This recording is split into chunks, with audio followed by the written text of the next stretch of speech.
I love devil's food cake. I like the really dark, moist cake. I always use dark, imported, Dutch processed cocoa. And the cake goes very well with a milk chocolate buttercream. We start by buttering and cocoaing our baking pan. This is a 9-inch pan. You'll need 2 of these. Brush the butter all over the pan. We're using soft butter and a brush, and we're using an imported Valrhona cocoa. Okay, so there, that's all buttered. Also line the pan with a round of parchment. Butter the parchment. All we want is a cake that will be released from its baking pan. We don't want it to stick. And we also like the look of the dark cocoa. So now it's very well buttered.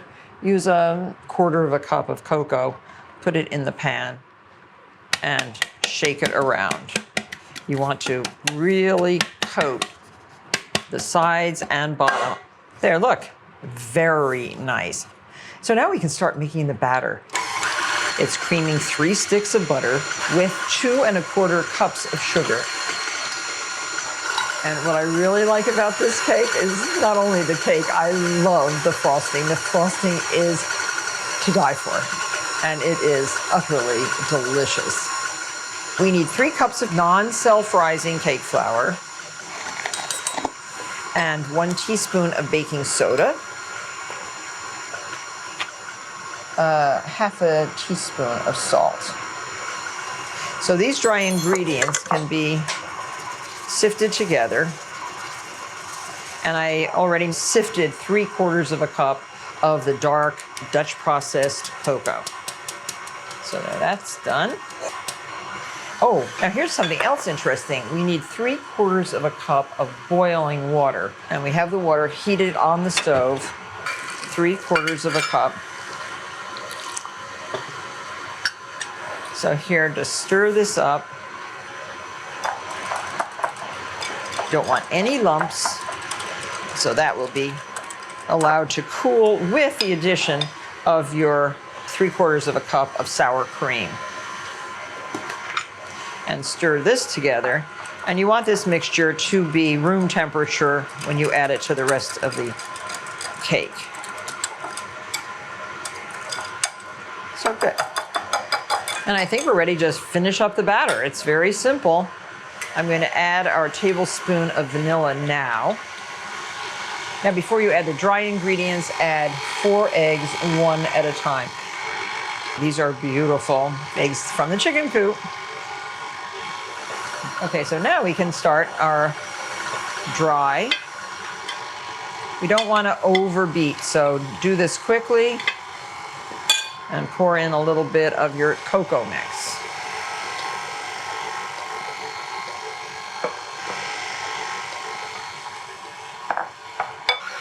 Scrape down your bowl. Get way down in the bottom of the bowl, very important. And it does make a little bit of a mess. I can just add the rest of the dry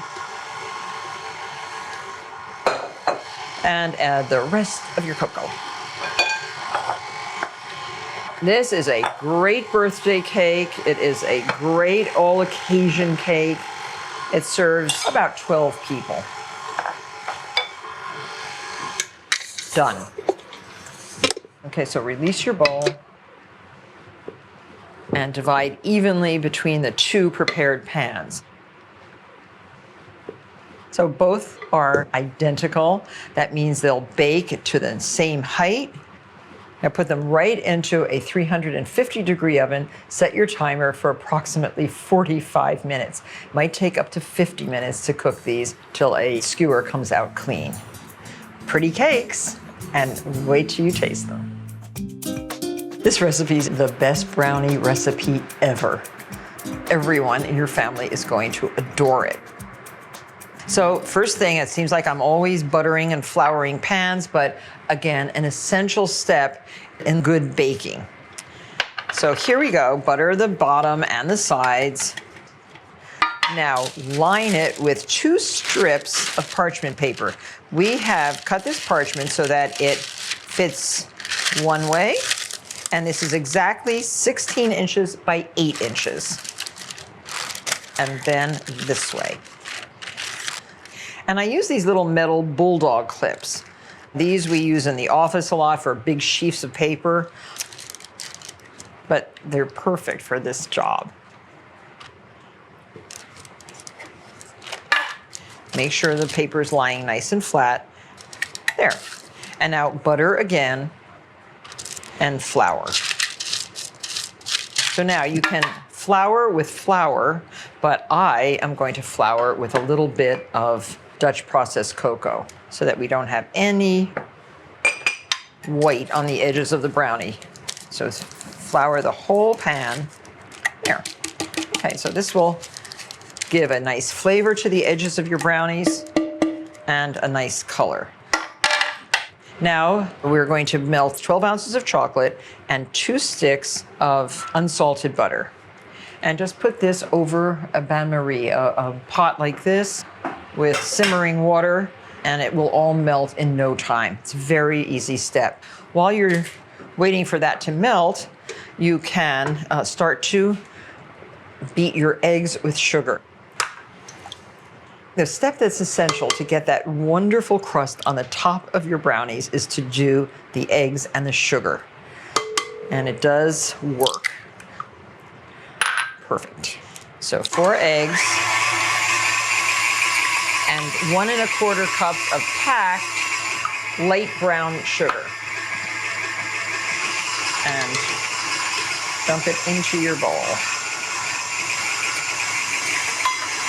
And vanilla, 1 tablespoon. And go right in with the sugar and eggs. And we're going to chill the chocolate butter mixture just in an ice bath. And now the dry ingredients is 2/3 of a cup of all-purpose flour and a 1/2 teaspoon of salt. That's all the flour that goes into these brownies. It's mostly chocolate. Your dry ingredients are here. Your chocolate mixture is here, chocolate and butter, and it is almost smooth. I can turn off the flame now and take this bowl right over to an ice bath. You can melt the chocolate way ahead of time if you're planning to make brownies and cool it to room temperature. You don't want to add it hot to your mixture. Time to taste. Very cool already. So easy. Now we're going to add the chocolate mixture to the eggs. Just pour it in. Don't waste a speck. There, that's finished. You can now scrape down your bowl. And again, we don't want to over mix our batter. You can very easily, with these big, powerful machines, over mix what you're making, and you just don't want to do that. Now, I'm just going to incorporate the flour like that, a little bit, and go like that, so you don't deflate the fluffiness.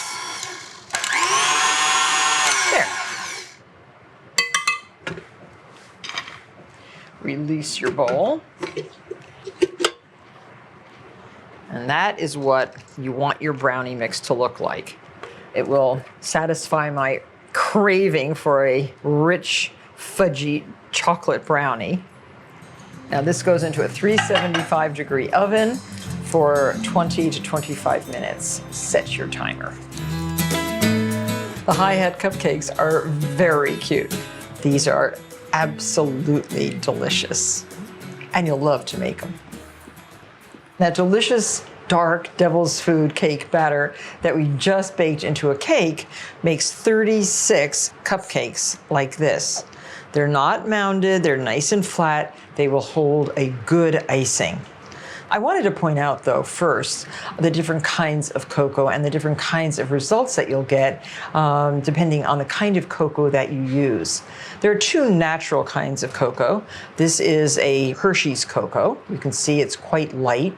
This is a Scharfenberger cocoa, and these are made out of cocoa beans, but they are just ground up into cocoa. Now, both of these give you a redder, lighter cake.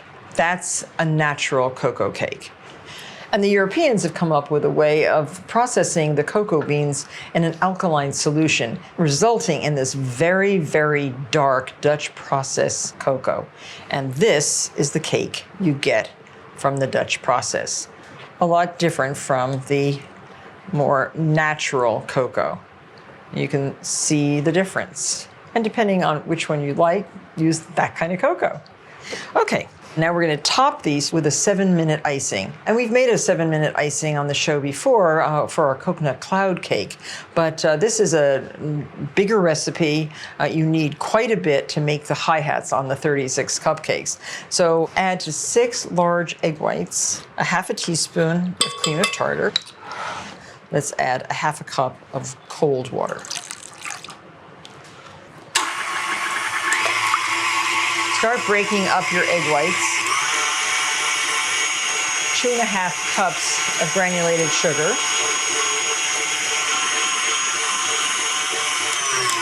That's good.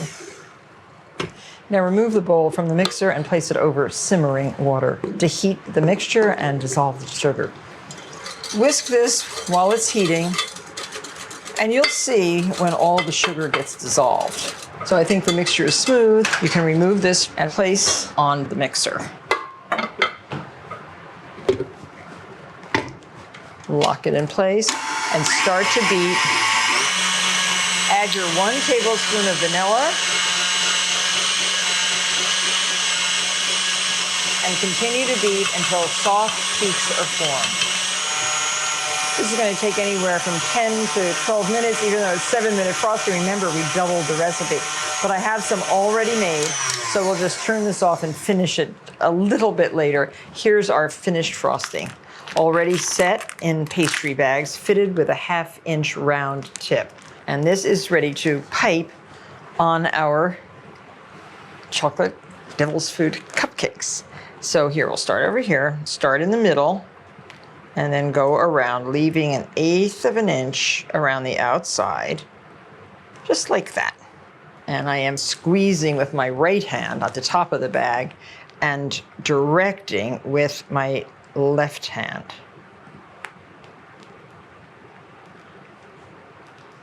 That one looks really good.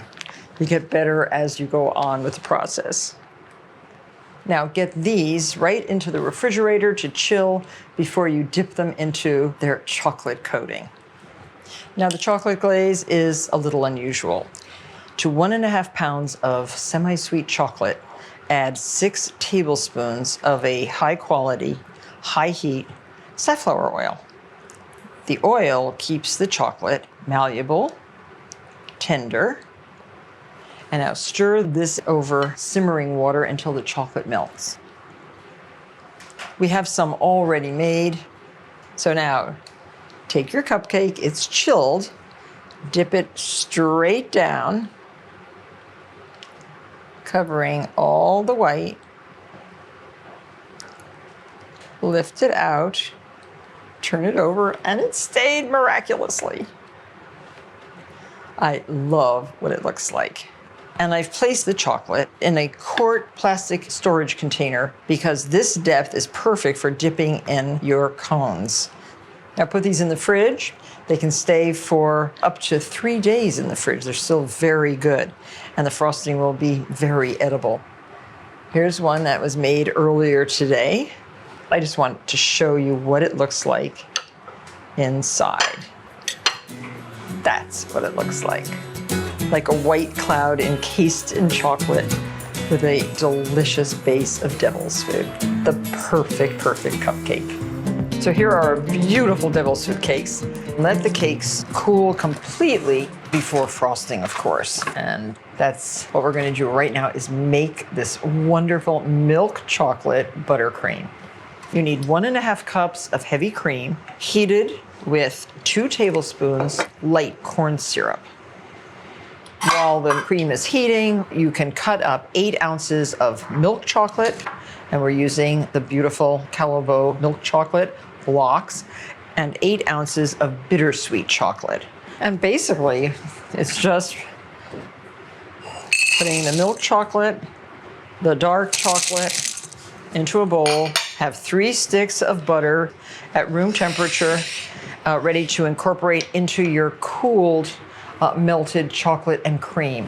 What you're making here is basically a ganache. And then to the ganache, you add butter, which makes it the buttercream. So the cream has just come to a boil. Pour it right over the chocolate. And that heat is plenty to melt the chocolate.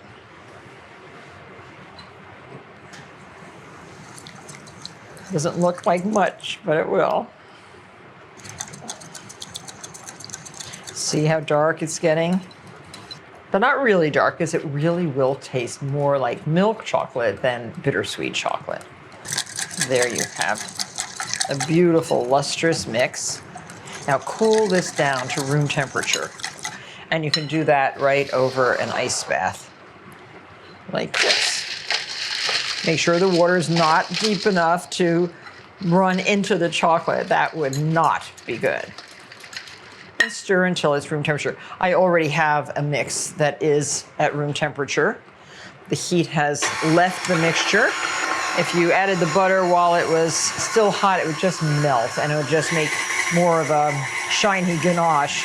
But we want to make this a little bit fluffier, and adding a piece of butter at a time, using a wire whisk attachment, beat the butter 3 sticks into the chocolate mix. You can see how it's lightening up in color. Scrape down your bowl. And another nice thing about this frosting is that it swirls very nicely on the cake, and it hardens very nicely in the refrigerator to hold its swirls and shapes. And remove the bowl to an ice water bath just to keep it cool. When it gets to be the right consistency to hold a soft peak, then frost your cake, which is now cold. This is a sweet frosting, no sourness. It is the quintessential devil's food cake. So that's the filling. And let's put on the second layer. And to keep it secure while you're frosting it, use a couple bamboo skewers. Just holds the layers in place. There. And now just frost the cake. If the frosting seems a little bit soft, put it in an ice water bath. Go around those bamboo skewers. Mound some on the side. Use your clean offset spatula to ice the edge. I love cakes that look like this, and I love dark devil's food cake. So that's it. Get this into the refrigerator to firm up, and it's good today, it's good tomorrow. Devil's food cake. And our favorite brownies, well, they're out of the oven, they're cooled. We can remove the clips that hold the parchment liners, and we can loosen the brownies right up just the way they're supposed to. I think I'll make smaller squares. These are very rich. And I'll use this super slicer knife. And I will just go right in the middle. This has that wonderful crust. These look great. These are rustic looking. They are moist. They are dense. What do you think? Nice and moist. So your 16 squares are very geometrically arranged. Put a flower right in the center. This is one of my beautiful Bluebird Rose of Sharon. And you have a very lovely presentation for brownies.